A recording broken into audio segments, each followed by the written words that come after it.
Right, Tom, so just reviewing today's lesson, we're obviously just talking about that better rotation in the body and getting everything moving. So we look at you on the right hand side here initially.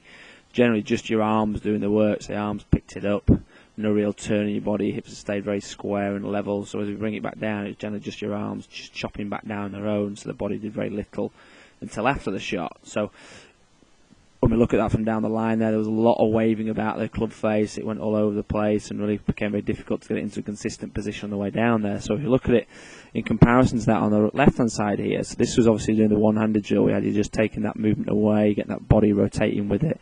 So the difference in how much your shoulders and your hips have turned there at the top of the swing there are huge. You see how much more of your back we can see here, just how much more your hips have rotated there.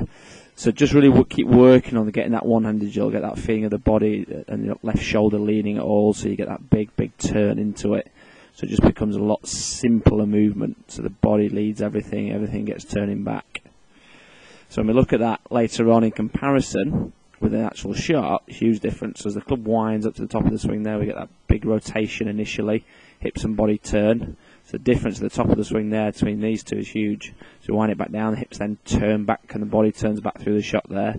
So the end swing, the end result here is with your body is a product of what's gone before it, rather than just turning after we've hit the shot to make it look good.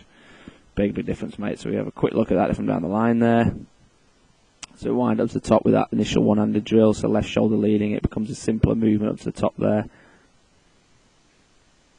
So when we look at that later on in terms of the shot, we get that body rotating initially, so a big turn, and